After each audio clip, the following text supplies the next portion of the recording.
पुराण 13वां अध्याय। नवमी तिथि को जिसकी मृत्यु हुई है उसका उनमासिक श्राद्ध रिक्ता तिथि चतुर्दशी को होता है। इस प्रकार पाक्षिक श्राद्ध 20वें दिन करना चाहिए। यदि एक ही मास में 2 संक्रांतियां हो तो 2 महीनों का श्राद्ध मल मास में ही करना चाहिए। यदि एक ही मास में 2 मास हो तो उस मास के ही वे दोनों पक्ष और वे ही 30 तिथियां दोनों महीनों की मानी जाएगी। मल मास में पड़ने वाले उन दोनों मासों के मासिक श्राद्ध के विषय में विद्वानों को यह व्यवस्था सोचनी चाहिए कि श्राद्ध तिथि के दिन के पूर्वार्ध में प्रथम मास का श्राद्ध करे और द्वितीयार्थ में दोपहर के बाद दूसरे मास का श्राद्ध करे। हे खग, संक्रांति रहित मास मल मास में भी सौपिंडीकरण तथा मासिक और प्रथम वार्षिक श्राद्ध करना चाहिए। यदि वर्ष पूर्ण होने के मध्य में अधिमास आता है तो 13 महीने पूर्ण होने के अनंतर प्रेत का वार्षिक श्राद्ध करना चाहिए। संक्रांति रहित मास में पिंड रहित श्राद्ध आम श्राद्ध और संक्रांति युक्त मास में सपिंड युक्त श्राद्ध करना चाहिए।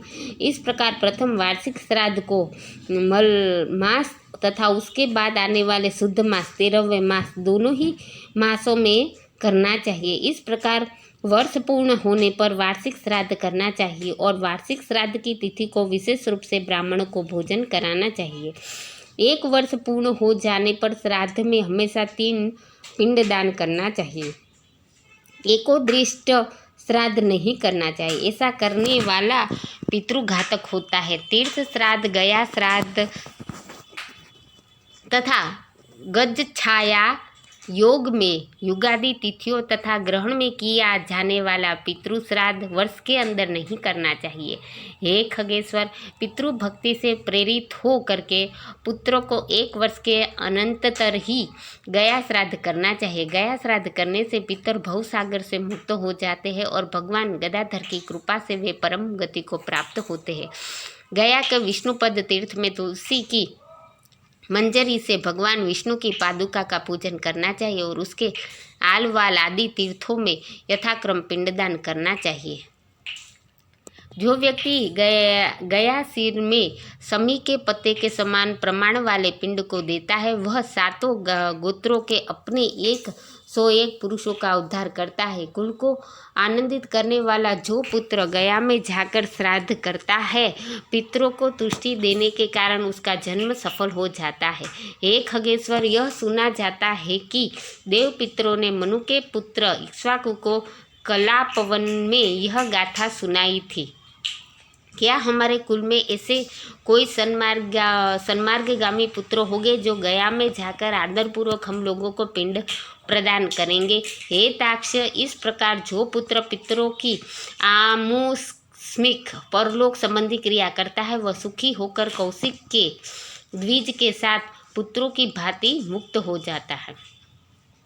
हे ताक्ष, भरद्वाज के 7 पुत्र पितृ श्राद्ध के हेतु गोवध करके भी 7 जन परंपराओं को भोग करके पितरों के प्रसाद से मुक्त हो गए।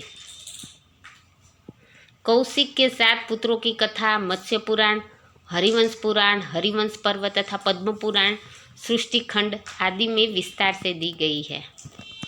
कौशिक के वे 7 पुत्र प्रथम जन्म में दर्शान देश में 7 व्याधों के रूप में उत्पन्न हुए थे। इसके बाद अगले जन्म में वे कालंजर पर्वत पर मृग के रूप में उत्पन्न हुए। फिर शरद द्वीप में चक्रवाक के रूप में उनकी उत्पत्ति हुई। अगले जन्म में मानसरोवर में हंस के रूप में उत्पन्न हुए। वे ही कुरुक्षेत्र में वेद पारगामी ब्राह्मण के रूप में उत्पन्न हुए और पितरों के प्रति भक्तिभाव रखने के कारण वे ब्राह्मण पुत्र मुक्त हो गए। इसलिए पूरे प्रयत्न से मनुष्य को पितृभक्त होना चाहिए। पितृभक्ति के कारण मनुष्य इस लोक तथा परलोक में भी सुखी होता है।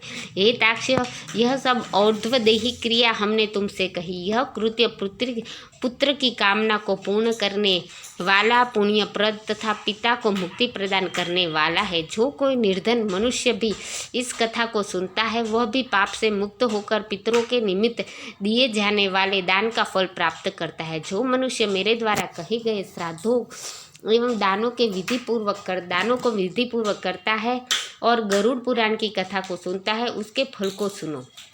पिता उसको सत्पुत्र प्रदान करता है। पितामह उसे गोधन देते हैं, उसके प्रपितामह उसे बहुविध धन संपत्ति प्रदान करते हैं और वृद्ध प्रपितामह तृप्त होकर विपुल अन्न आदि प्रदान करते हैं। इस प्रकार श्राद्ध से तृप्त होकर सभी पितर पुत्र को वांछित फल देते हैं और धर्म मार्ग से धर्मराज के प्रसाद में जाकर वे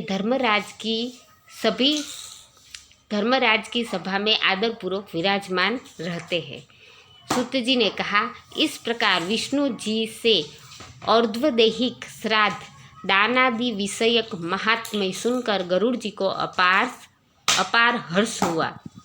इस प्रकार गरुड़ पुराण के अंतर्गत सारोद्धार में सपिंड आदि सर्वकर्म निरूपण नामक 13वां अध्याय पूर्ण हुआ।